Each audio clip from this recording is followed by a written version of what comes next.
Drop the gun! Show me your hands! A lot of news is coming out on Baltimore lately, and none of it's good. It started with 23 of the public schools having not a single student proficient in math. And then the top 50 most dangerous cities in the world came out for 2023, and Baltimore led the pack of 11 U.S. cities to make the list. It came in at number 15. So the 15th most dangerous city in the world has schools that aren't teaching their students to read or do math. Doesn't paint a good picture for the future of the city once referred to as Charm City. There might be hope for the city, however. Mayor Brandon Scott, a Democrat, has been in charge of the city since 2020. Homicides in that time have been 335, 338, and 335, sustaining a murder rate of 59. Certainly not the worst murder rate in America, but it's up there. But in his defense, homicides have been over 300 since 2015 in Baltimore, long before he came into office. Where I see hope from him is in his recent response to a shooting of a 15-year-old girl, where he said, "We shouldn't just get mad at the police or attorneys or judges, but really we need to get mad at ourselves as a community."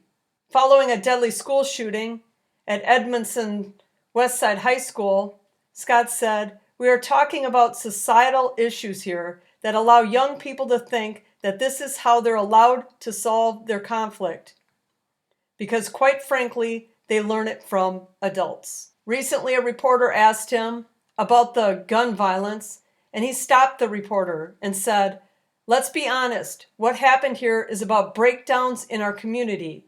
We're talking about police officers who got here 3 minutes after they got the call."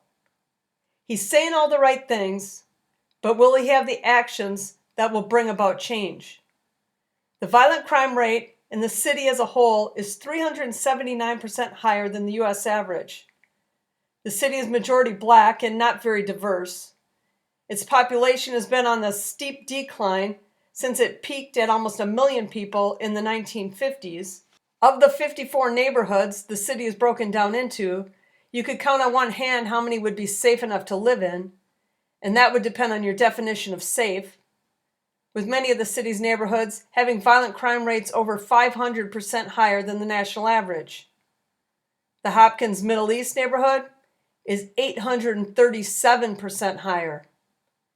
Your odds of becoming a victim of a violent crime in a neighborhood like that is 1 in 28.